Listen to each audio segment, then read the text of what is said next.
नमस्कार, आप देख रहे हैं अपना बिहार। मैं हूं आपके साथ विभा उपाध्याय। रोहतास के अकबरपुर से एटीएम काटकर कैश की चोरी का हैरान करने वाला वीडियो सामने आया है।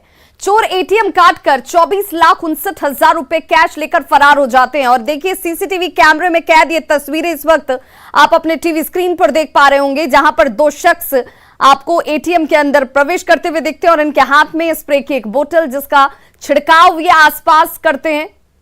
और उसके बाद चोरी किस तरीके से बेधड़क और बेहिचक की जाती है। गैस कटर लेकर के ये दोनों शख्स अंदर प्रवेश करते हैं। वारदात का सीसीटीवी वीडियो सामने आ चुका है और ये वीडियो सचमुच हैरान करने वाला है।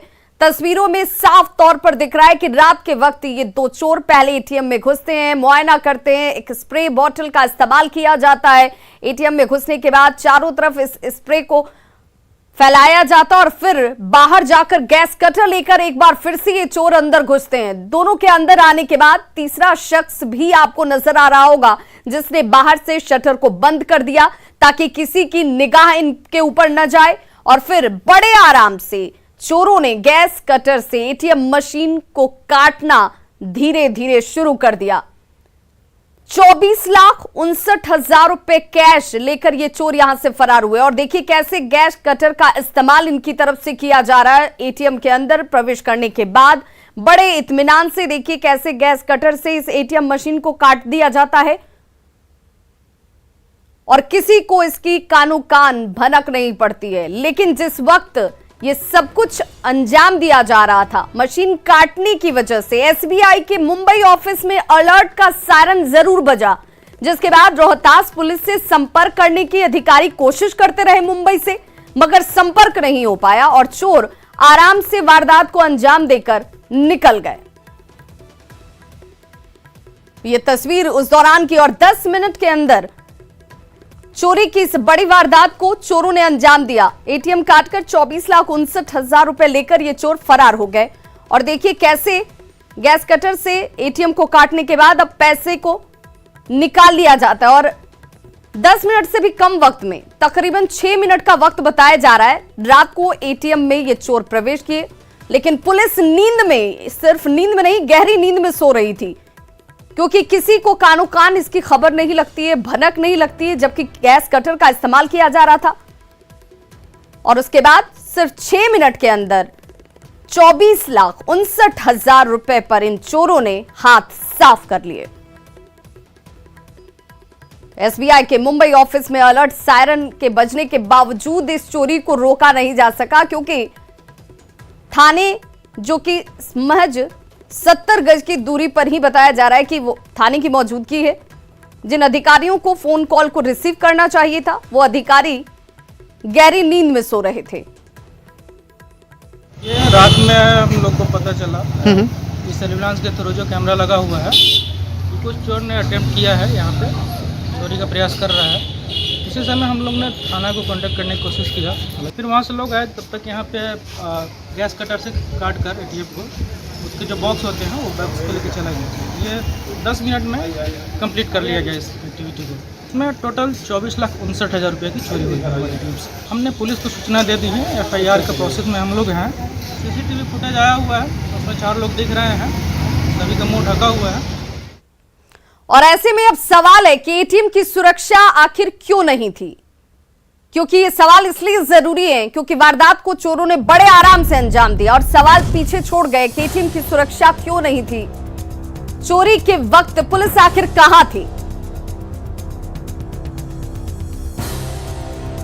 एटीएम का सायरन बजा तो पुलिस आखिर क्या कर रही थी? क्योंकि यहां सुरक्षा के लिए वो सायरन जरूर लगाए गए थे, उसने अपना काम भी किया, बजा भी, लेकिन पुलिस को इसकी जानकारी नहीं होती है। एसबीआई ऑफिस से संपर्क क्यों नहीं हो पाया?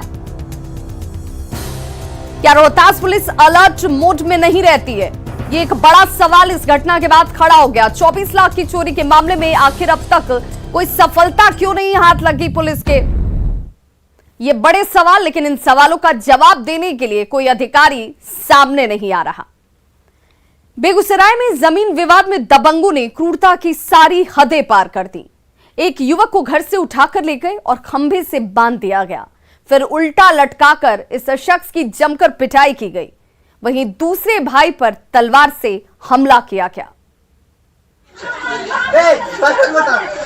जल्दी फोन कर। नंबर याद छो। रस्सी से बांधकर सरेआम युवक की पिटाई। युवक पर डंडे बरस रहे हैं, गोलियों की बौछार हो रही है।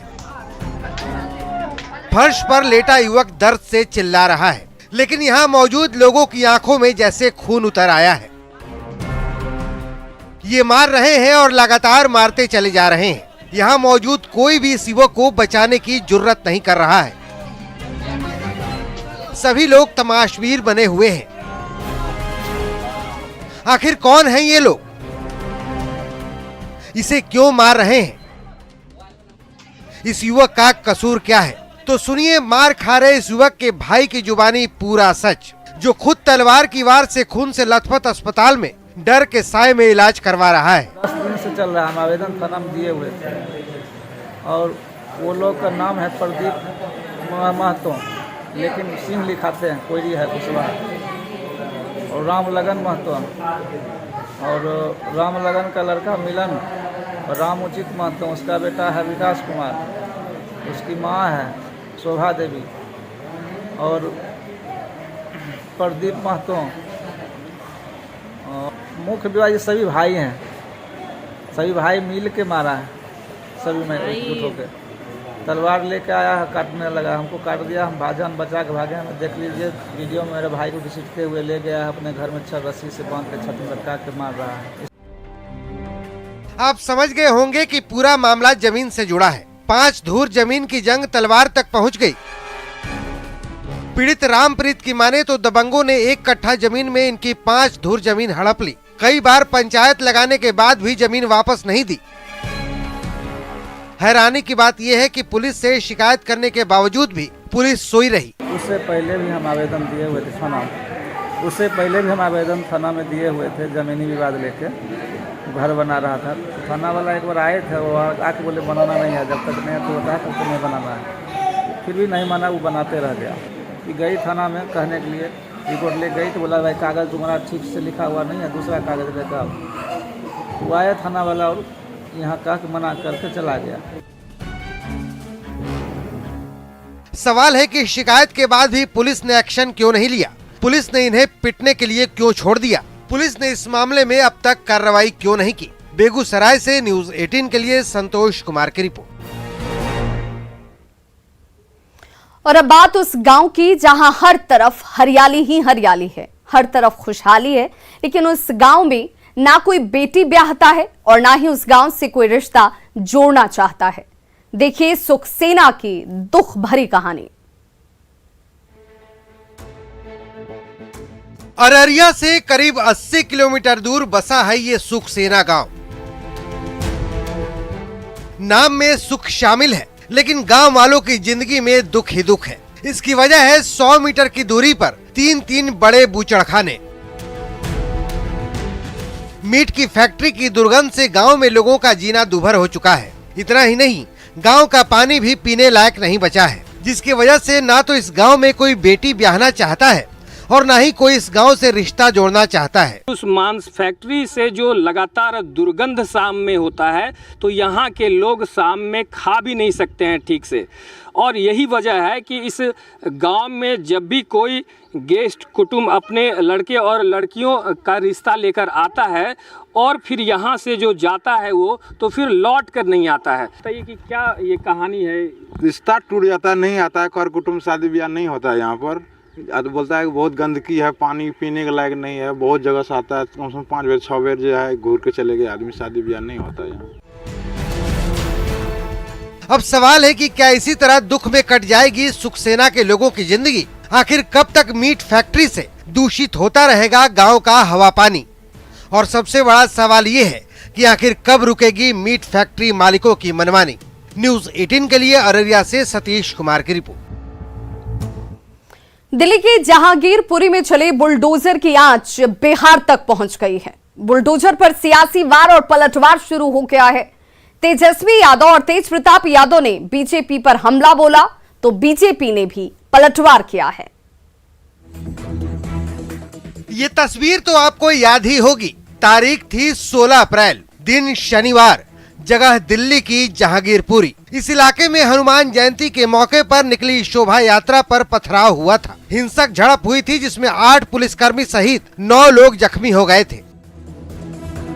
जगह वही, कार्रवाई नहीं। जहांगीरपुरी के इस इलाके में 20 अप्रैल यानी बुधवार को एमसीडी का बुलडोजर वाला एक्शन देखने को मिला। एमसीडी की टीम सुबह 10 बजे ही बुलडोजर के साथ जहांगीरपुरी पहुंच गई और अवैध निर्माण को गिराया जाने लगा। दिल्ली में बुधवार को बुलडोजर चला और गुरुवार को बिहार में सियासी पारा चढ़ गया। बुलडोजर वाली कार्रवाई से लहराए तेजस्वी यादव ने कार्रवाई को बोचहां उपचुनाव से जोड़ दिया।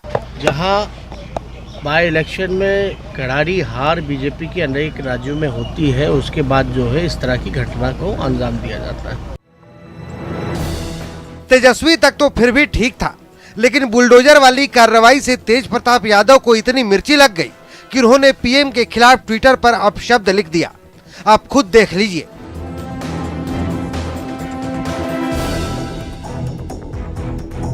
इधर तेज प्रताप यादव ने विवादित ट्वीट किया। उधर तेज प्रताप के विवादित ट्वीट पर बिहार की सियासत में बयानों के बाण चलने लगे। कुछ लोग समाज में दया के पात्र होते हैं जो ज्ञान के अभाव में कुछ भी अनाप शनाप बकते रहते हैं। प्रधानमंत्री जी भले किसी दल से जुड़े हों, पर वो सबके प्रधानमंत्री है, सबके लिए आदरणीय है, सबके लिए माननीय है। हमारे नेता माननीय विधायक श्री तेज प्रताप जी ने बिल्कुल सही बात कही है।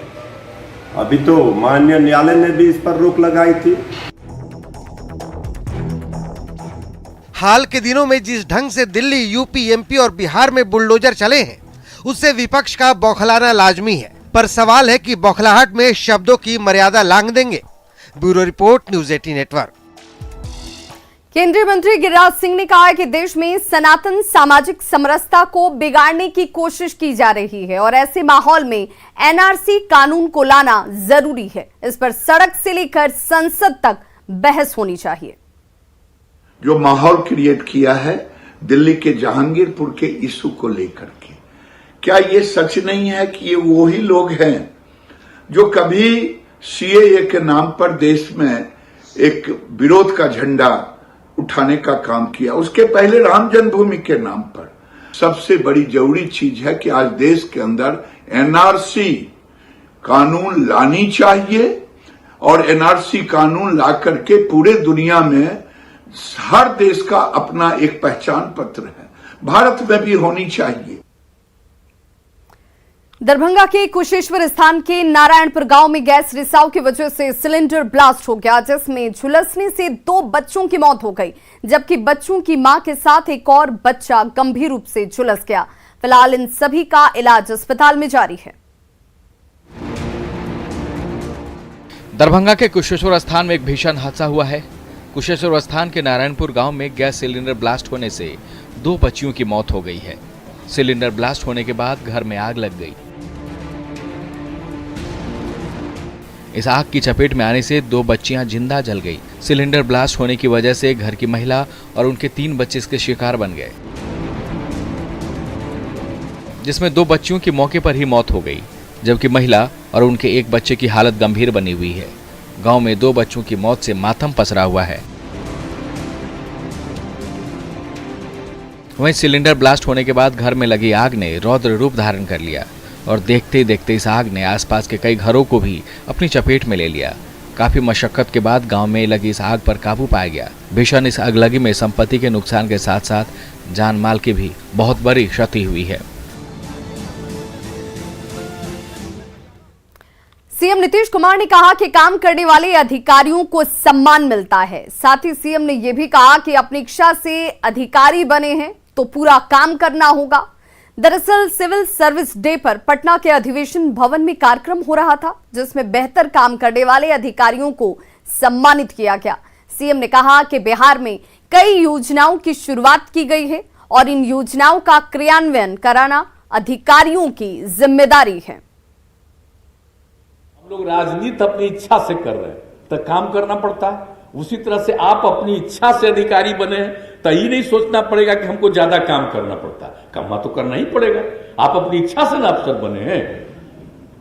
और आपको मालूम है आप जो काम करते हैं तो क्षमा करिएगा, हम ये बात नहीं कहते हैं, इवन जो राजनीति करने वाले लोग हैं उनसे भी ज्यादा सम्मान काम करने वाले लोगों को गांव गांव और शहर शहर के लोग देते हैं। उन लोगों को लगता है कि भाई आकर के देख लिए, इन लोगों ने बहुत अच्छा काम किया।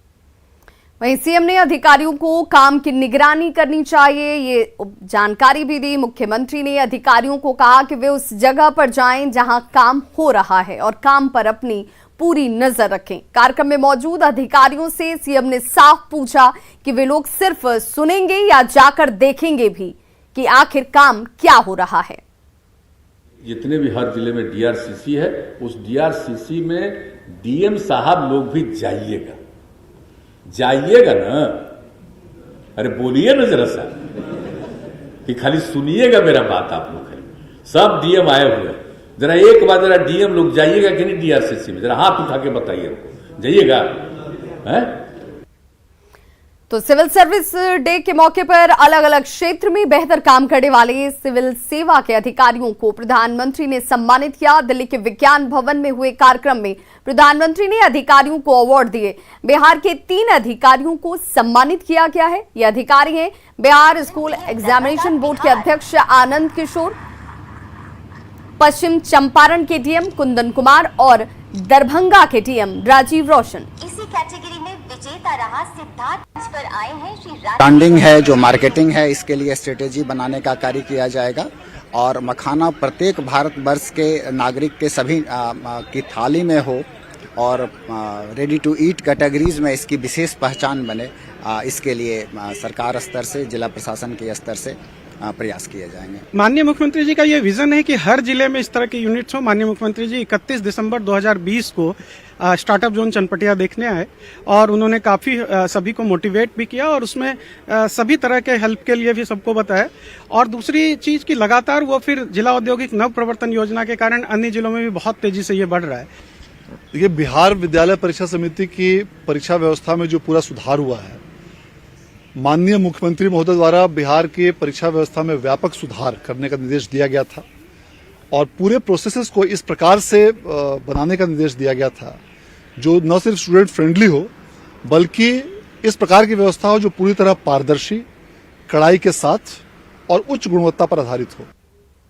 तो खबरों का सिलसिला लगातार जारी है। आप देखते रहिए न्यूज़ 18 बिहार झारखंड।